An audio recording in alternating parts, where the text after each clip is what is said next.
ഇന്ത്യയിലെ ദശലക്ഷക്കണക്കിന് ആളുകളെ സംബന്ധിച്ചിടത്തോളം ചൂടുള്ള ചായയുടെ സുഗന്ധം അടുക്കളയിൽ നിറയാതെ ഒരു ദിവസം ശരിക്കും ആരംഭിക്കുന്നില്ല എന്ന് തന്നെ പറയാം.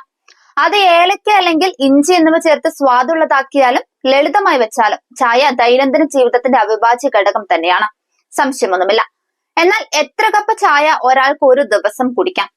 ഒന്നിലധികം കപ്പുകൾ കുടിക്കുന്നത് ആശ്വാസകരമായി തോന്നാമെങ്കിലും നല്ല ആരോഗ്യം നിലനിർത്താൻ മിതത്വം അനിവാര്യമാണെന്നാണ് വിദഗ്ധർ അഭിപ്രായപ്പെടുന്നത്. പ്രതിദിനം 2-3 കപ്പുകളായി ചായയുടെ അളവ് പരിമിതപ്പെടുത്തണമെന്നാണ് ആരോഗ്യ വിദഗ്ധർ പറയുന്നത്.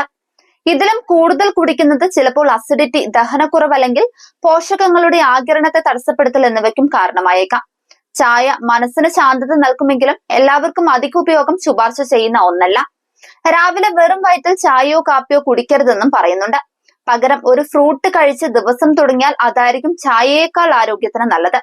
പ്രഭാത ഭക്ഷണമായി കഴിക്കുന്ന ഭക്ഷണം എന്തുമായിക്കൊള്ളട്ടെ, അതിൽ തണുപ്പിച്ച പഴങ്ങളോ പഞ്ചസാര, ഉപ്പ്, മസാലകളോ എന്നിവ ചേർക്കുന്നതും ഒഴിവാക്കണം. ഇങ്ങനെ ചെയ്താൽ ആമാശയത്തിലെ ആവരണത്തെ സംരക്ഷിക്കാൻ സഹായിക്കുകയും മികച്ച ദഹനം ഉറപ്പാക്കുകയും ചെയ്യും.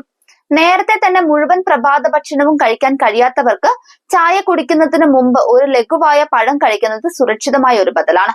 ദിവസത്തിന്റെ അവസാന മണിക്കൂറുകളിൽ ചായ കുടിക്കുന്നത് ഉറക്കത്തെ തടസ്സപ്പെടുത്തും.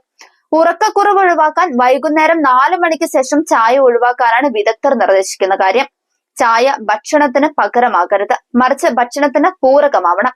ചായയുടെ പേരിൽ ഭക്ഷണം ഒഴിവാക്കുന്നത് നിങ്ങളുടെ ശരീരത്തിന് ആവശ്യമായ പോഷകങ്ങളും ഊർജവും നിഷേധിച്ചേക്കാം. ചുരുക്കം പറഞ്ഞാൽ, വിശക്കുമ്പോൾ അതൊരു ചായ കഴിച്ച് ഒതുക്കാമെന്ന് കരുതേണ്ട.